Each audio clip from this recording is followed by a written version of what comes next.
welcome to the SaaS Revolution Show. I'm your host, Alex Theuma, CEO founder of SaaStock.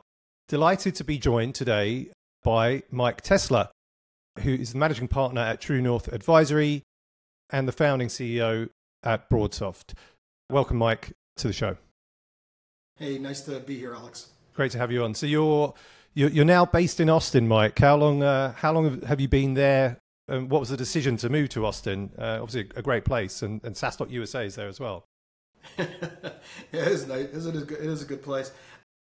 I've been here about 2.5 years. I kind of moved in the middle of COVID, and some decisions you make cautiously, and some you just kind of bump into. I kind of run my course of. I was living in Bethesda, Maryland, and kind of bored of the four walls, so I rented an Airbnb here in Austin.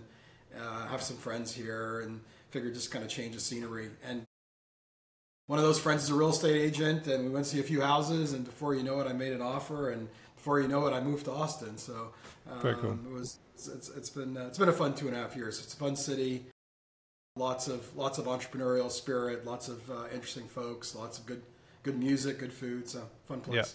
Yeah, exactly. I mean, I came to Austin for the first time for SaaStock USA, which happened, end of May, and just absolutely loved it. Everything that you said, I don't need to repeat. It had all of that in abundance, and I came away thinking, I could really live here, but I don't think I could convince my partner to do so. I mean, you never know, but I'm not sure she's been, so maybe I have to get her over at some point.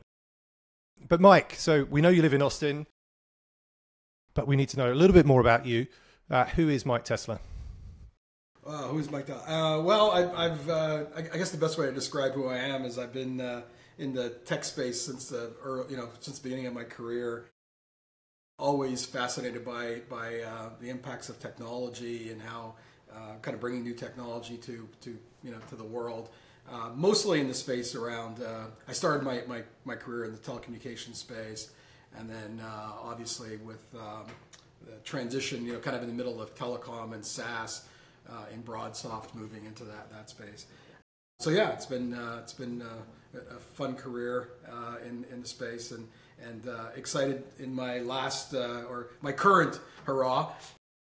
Really focused on helping entrepreneurs in our advisory, helping them with strategy, messaging, leadership. Really, it's been fun to kind of meet a large number of very interesting entrepreneurs. All have the same kind of characteristics. Work hard, wake up with one mission, go to bed with one mission, focus. So that's been a lot of fun. Tell us a little bit about that True North Advisory. Why did you decide to set that up, and what does it do? You alluded to a little bit there. Yeah, it's interesting. Again, timing was interesting.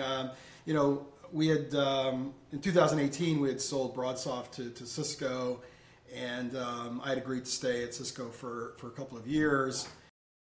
And my time at Cisco had ended, strangely, March 1st, 2020. And my next activity was actually, along with a couple of my friends and colleagues, we were coming to Austin for South by, and then the COVID shutdown happened, and we were all stuck at home. And we had kind of talked about doing some work together, but we didn't have much to do besides work, so we decided to kick off this advisory business. And we thought that what was interesting is we have 5 partners.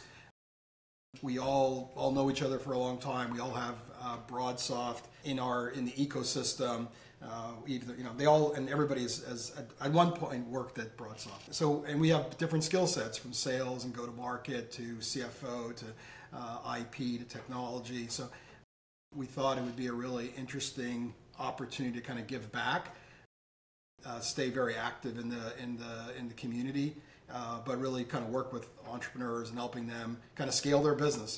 That's really what we're all about, is figuring out where they want to go, scale the business, work with the entrepreneurs, make sure that they they meet their expectations or their objectives, help them accomplish those, and we try to help them in any one of those ways that we can.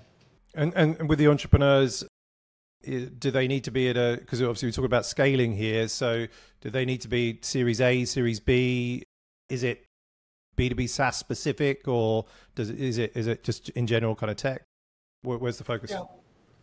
We as any new business, we had to experiment a little bit, and what we found was we're probably a little bit too much firepower for really early stage, where you really kind of haven't figured out that what are you doing? What's the product market fit?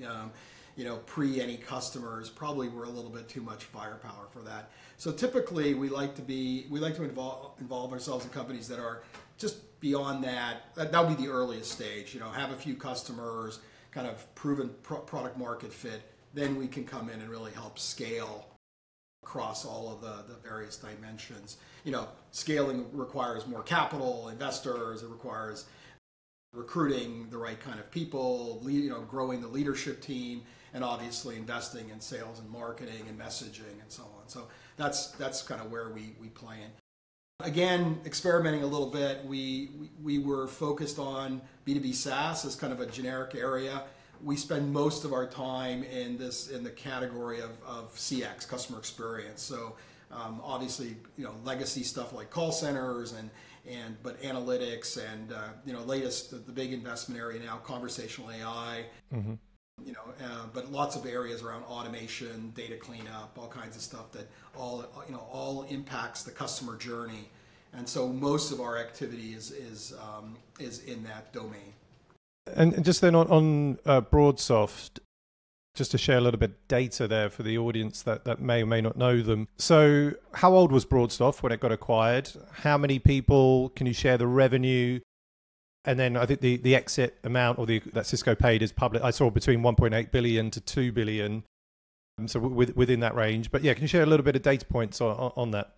Sure. So we started BroadSoft in 1998, where, I always like to say all the terminology that we know today around SaaS and, like that word didn't exist, and, cloud didn't exist. And so we started really early in this real effort to migrate enterprise communications, voice, collaboration from prem to cloud. And that's kind of where we decided to uniquely focus on a go-to-market strategy through service providers of all sizes, very small boutique service providers, many of which who really used our technology to start a new business. It was a complete, a lot of the entrepreneurs that that were customers of ours really created businesses and were successful in this whole UCaaS, which now is evolved into this unified communications marketplace. So we uniquely went through service providers, and they white label these services. We grew the business. We went public in 2010 on Nasdaq. We sold in 2018 to Cisco. We were a little bit over 2,000 employees in 23 countries. We had customers in a little over 80 countries, or 85, something like that. And probably, I can't remember exact revenue-wise, the last quarter, which always a little bit weird because it actually goes up when you get acquired, was probably on track about a $500 million size revenue company. And yeah, as you said, sold for just shy of $2 billion. So when you went public, and then obviously then got acquired, but when you went public, what was the revenue sort of milestone or the tipping point for you to take it public back then? It was about 100. It was. I think we were on target for about 100, which was at that time was kind of a minimum IPO size. Yeah. Anything smaller, it's hard. That always changes a little bit. Yeah. But at that time in 2010, that was kind of the target. It was even small by at that point. We just kind of a little footnote to the 20, like really allowed us to energize, is that in 2008, which was not a great time for lots of folks, with a pretty serious financial crisis, we actually acquired two of our, let's say called pure play competitors, and were able to consolidate revenue to give us really that jumping point into that IPO in 2010. So that was really a kind of an important stepping stone in the evolution of the business. Makes sense. And then can I ask then, why sell when you did? Why to Cisco? How was that decision-making process with the founders? And once it was, I guess, how long was the process? And once it was done, how did you feel? You know, what was the plan? Yeah. So, the funny thing is we started the activity that led to, like as things kind of happen, we started the activity really looking at the business and trying to figure out, our strategy was all this indirect strategy. You obviously have seen companies like Zoom and Ring Central. But, and they were direct to, somewhat direct. They had a direct brand to the end user. That wasn't our strategy. And we were evaluating opening a part of our business which would be more direct versus an indirect strategy. And to do that, we said, well, we could start, hire a salesperson in, New York, and it's just a long process. So we went out and we started looking for complementary companies that we could acquire, because we were large enough at the time, companies that we could acquire and that were in the enterprise sales, direct enterprise selling motion, had a complementary product that made sense with our UCaaS product. And so that led us to have a lot of conversations with private equity firms that had, assets that we were considering. Went down a few of those paths. None of those really worked. But then private equity guys started to know us and say, oh, wait a minute, you guys want to do this big transformation. You really should do this as a private company, not a public company.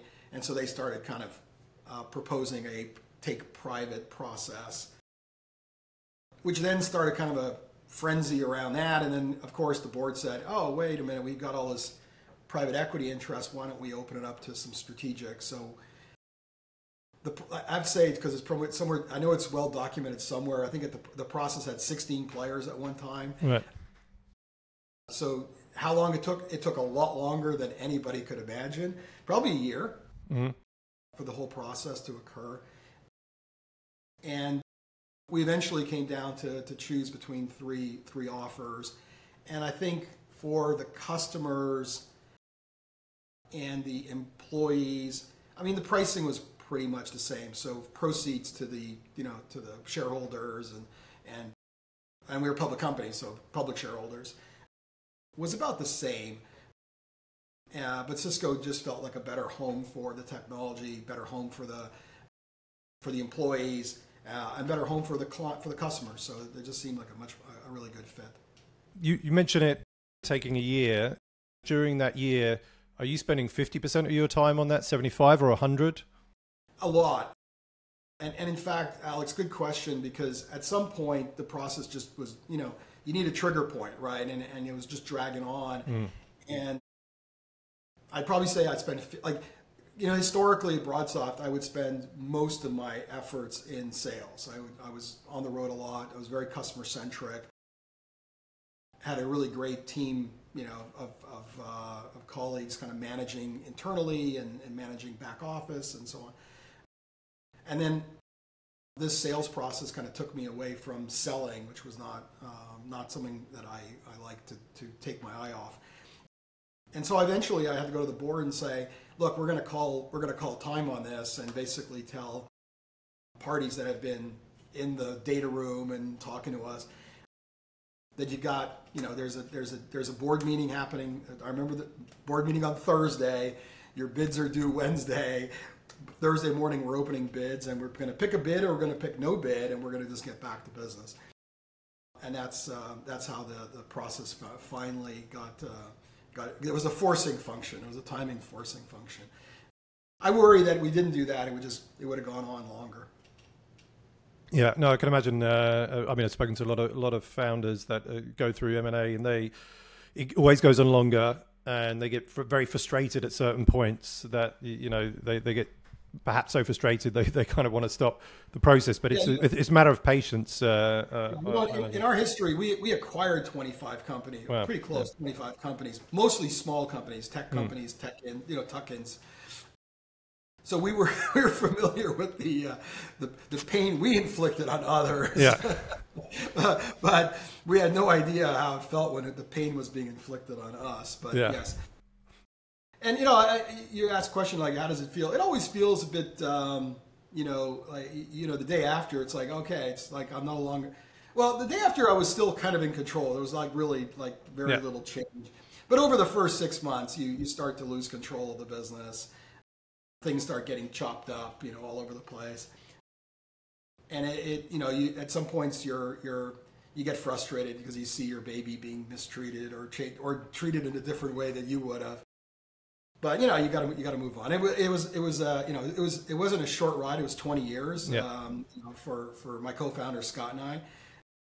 So it was also, to be honest, a good way for us to make a transition out without kind of just dropping the ball and leaving. Yeah. After 20 years, I think the employees found a good home at Cisco. They all seem to be well taken care of.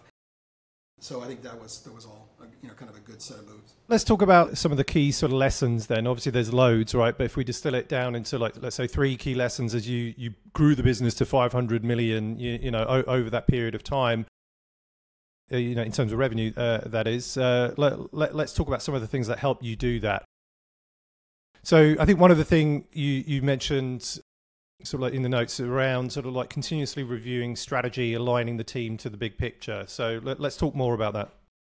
Yeah, one of the things that we started early on at BroadSoft is really an annual process of really bringing the leadership team, and sometimes, it could be a couple layers down.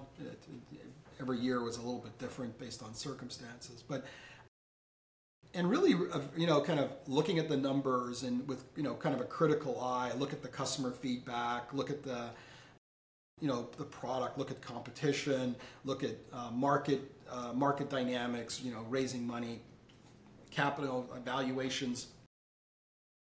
And we would really spend kind of a day, kind of just looking at all that data. And then we kind of really tear down the proposition and say, okay, what are we doing? What's our strategy? Should we make course corrections? And settling with a consensus view of really high level kind of strategic directional statements. So 5, we always pick 5 statements for what we wanted to accomplish over the next year. And with the goal of really leaving it up to the executive team, the leadership team, to kind of find the path to deliver on those 5 statements. We didn't want to, I had no plan to micromanage the business, but really kind of setting out where we wanted to focus the business. And, sometimes year to go, from year 1 to year 2, there wouldn't be a lot of changes. There'd be some fine tuning to those strategic. Sometimes there'd be more major changes. Sometimes those changes that we aspired to deliver became a lot more challenging than we could ever imagine. We made a strategic decision in our evolution to go from kind of software delivered to partners. They ran it, they managed it, to a wholesale SaaS, which was really a new phenomenon when we did it. And the operations, the complexity of really running a service now, running a 7x24 service. We had no idea the complexity that would introduce to the business, to the sales models, etc. And that was a lot harder than we imagined. But it was really important to get, I think that the lesson learned to me is, execution, you got to know where you're executing, and alignment is really important. And one of the things we really beat into our partners, our clients at True North is, the team's got to be aligned. Like before we start executing anything, if the team's not aligned, and surprisingly, it's not that easy because alignment and strategy requires choosing. And what I find a lot of times with technology entrepreneurs is, they're enamored with the tech, and the tech can do 10 things, but we don't want to talk about 10 things. We want to talk about one vertical, one use case, one geo, whatever that is. So we can execute on marketing, messaging, and go to market. You can't, it's really hard to be effective in delivering a message to the marketplace with the amount of noise that's in the marketplace. If you're just too, you're too unfocused. And so that's a really important part of our process at True North is really, and sometimes there's a lot of kicking and screaming, I have to tell you, when we force entrepreneurs to choose. It's not A or B and C and D and E. It's A or B or C or D. Yeah. I mean, it's very interesting around strategy and execution, right? So obviously, I mean, if you can pick the right strategy and execute really well against that, obviously you've got this great chance of success. But often what I see is that folks will pick the strategy, but have a lot of issues around execution. And I guess in many cases there can be sort of different reasons. Like, how did you get your team to execute? Like, what's the sort of like the BroadSoft way or the Mike Tessler way to get the teams, the company to execute? You mentioned about obviously you've got to be all aligned. Obviously that would be sort of like a key ingredient. But aside from that, you've set the goals for the quarter, for the year. How do the teams execute so well? I think obviously you're absolutely right. Setting the direction is critical.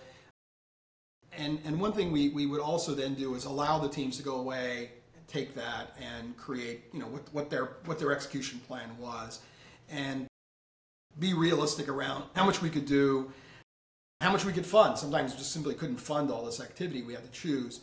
And so really have that next level of conversation around, really building realistic execution plans that we could deliver on, and then holding everybody accountable. Accountability is really important. Everybody's got to deliver. Sales guys, talk to anybody who worked for me in sales, like they had to deliver. There was not a lot of forgiveness on the sales front because we were 8-year public company. We got to deliver. We deliver 8 years on target, really hard. But that was important. That drove that drove our valuation, drove our business, drove our cash flow, which drove money for R&D and stuff. So that was one of the things why the alignment was so important, to make sure that everybody had a seat at the table and everybody felt vested in the decision. But then everybody had to go away and figure out their execution plan, and then just not micromanage, but often look at it, report, etc. So that's really execution is attention to detail. There's no magic to it. You got to have the right people. That's also the other thing. And I would say that as organizations go, we had certainly an evolution of leadership as the company went from 5 employees at start to 2,000. Some people can't scale, and some people don't make it with our new strategy. And so there's we got to figure out the right leadership, constant evolution of the right leadership for the company and scale at the time. So yeah, it's a nice segue into that. So a lot of people listening are really in the startup world. As the organization goes from startup and just a few employees to hopefully and many of them scaling up. How does the leadership change, and how did you manage that? Yeah, it's a kind of a learning as the company scales. Lots of things that you just do informally in a really small company suddenly is to start, getting more process. Sometimes bad word in startups, but really kind of understanding how you're going to really manage the team and get the team to execute. And it becomes, it's a complex, employees in 23 countries, kind of a complex operation. And aligning cultures, like as I said, we acquired lots of companies all over the world. We learned some real interesting culture things that we never imagined. Small things that don't impact employees here, really, make people crazy in Finland, So you got to just be careful and understand that. But I think for a leader, I think what's really important is understanding, what you have to personally to communicate to when you have 5 employees, you can meet every employee, you can shake hands, you can talk to them, you can have coffee. When you have 2,000, it's just not possible. And so as you grow this team, you have to kind of think about the leaders. The leaders have to be really, your ambassadors, they have to be really good at it. You have to have enough people touching, if you're multi-geography. Work at home is a really tough phenomenon for building culture. I mean, we had a lot of people distributed, but we didn't have 2,000 all sitting at home. That would have been even harder. And so I think that just as you evolve, continuously evaluate. And I'd say personally, I had to reserve more time in my pie for internal communications, culture, employees, so on. as a leader, you've got shareholder stakeholders, you have employee stakeholders, you have customer stakeholders, and you got to figure out how you split your time. And when you're small, the employee stuff kind of gets done by just meeting them over coffee and running, or going to the same meeting. When you get larger, you have to think a bit more formality. We decided at some point that the scale was getting difficult, and so I recruited and hired someone to run internally what I call the Chief Transformation Officer, which was really around getting our messaging out, getting the value out, really spending all the time focused on those key issues, getting the team super aligned from a value perspective, communicating progress at a company level, making sure that all the teams in the various geographies felt like they were part of the family. That's a really important part of that role. So we decided to invest and hire somebody full-time executive on my team, and that's all they did was focus on the people issues. Something that was really successful for you guys, and you mentioned it earlier, is around your partners and the model that you had there. And it's a quite, I think, topical this year, hearing a lot of SaaS companies certainly inquire about, how do we build a partnership program, partnership model, reseller model, etc. A few have done it well, probably most are still trying to figure it out. But you guys did this really well. So how did you make your go-to-market partners really kind of work? What was the secret to the success there? There's a couple of things that were unique to us. One of them was that we never competed with them. There was no direct versus channel. That's a challenge some companies have. I think the other thing is that in many cases, we are enabling a new opportunity for the partner. So it wasn't like we were coming along and there were 5 other companies doing the same thing. We were enabling a new service that they were going to make money on. And probably the most important thing is we made it very clear in our approach, our investment, and even in our pricing business model that we say the rope is really tight. And what does that mean is that we wanted the partner to make money and then we made money. So we weren't saying, hey, here's a bunch of software, good luck, here's, write us a check for $10 million and goodbye. We did not like signing very large initial deals. What we liked was our partners to start ordering every month, oh my God, we ran out of inventory. We need some more licenses. So that rope was really tight, which meant that it was our responsibility to help that partner technically mark whatever they needed. We really went out of the way to help them, train their salespeople, go to their sales events, go to their leadership events, talk about the evolution of the industry. Did all of those, because it was critical. And I think bringing them into the family and them feeling like, oh, okay, BroadSoft's success is dependent on the partner's success. It's not the way a lot of people, people treat partners like, oh, well, I need someone to sell my stuff, like, oh, I got to give them margin, like it starts in like we never had a retail price. We sold wholesale. We had a different mindset from the beginning. We never thought about, oh, okay, did this partner do enough for their 30-point margin, which I hear a lot of. And it's not, and the partners are not close to you either. They've got this big, inventory of suppliers, technology partners. How can they be helpful if they're representing 3 of your competitors? It doesn't really work. So I think that, to me, the distribution business is a little flawed at the moment. One thing that I did learn from my time at Cisco, which is like one of those strange observations you have, is we got acquired and we went to the first Cisco sales event, and they have it in Vegas every year. And you show up to the opening event and it's in the hockey coliseum and there's 20,000 people there. And I'm like, I thought we did 98% of our business through channel. And the answer is we do. But we actually, that company basically, they're direct and channel and partners, managers, and they all get comped. So it's like that's the if anybody ever asks what's the Cisco secret, it's called double comp or triple comp.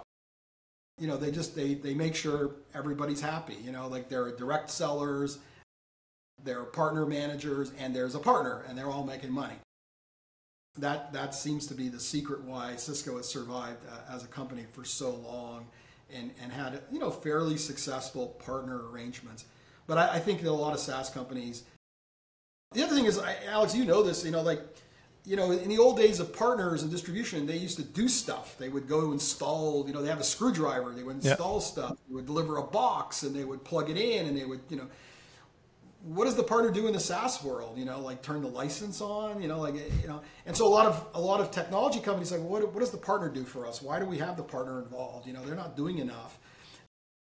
And so there's this, partner technology challenge I think the industry has that I think, has to be solved. And, if you're a small company, you're starting out, you're, 20, 30 employees, how do you go direct? Like, do you have a choice? You have to go through partners, and then that's fraught with all these issues I just described.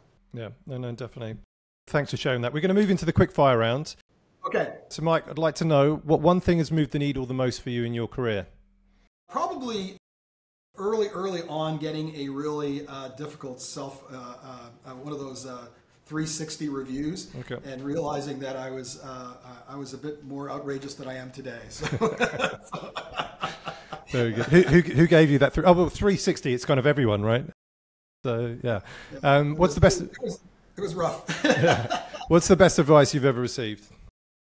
It's one of those things you've heard, like, you got to, all this data comes in, whatever, you got to trust your gut in making these decisions. Usually the entrepreneur, they're the best person to be aware of. They have all the input, they have all the data, and don't get swayed by others. Trust your gut.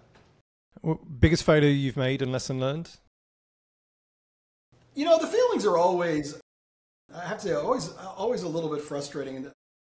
I think the biggest ones are always, hiring the wrong person for the job and then not managing that quickly enough. It's always that, after you do it a few times, you can recognize it in others, but sometimes hard to recognize it yourself, that you're just giving somebody a few too many chances and you should have moved on. So that's really important.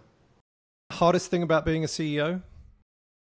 Yeah, I think this is the one thing that I never realized is that, and as the company gets bigger, it's somewhat isolating. Like there are things you just can't talk to anybody about, and you've got a board of directors, but sometimes you don't want to talk. You don't want to hash something out with the board of directors.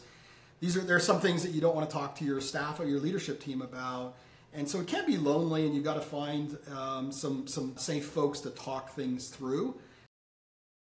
That's really important, I think. But it's surprisingly kind of, you're the one person that connects the company to the board and the shareholders, and so there's a lot of responsibility, but some level of aloneness to it. In terms of the safe folks, were these kind of other entrepreneurs in your just sort of like entrepreneur friend circle to? Yeah. Yeah. Sometimes, exactly. It's important to have colleagues, and when you're so mission critical, it's like, okay, you turn everything off, you're focused.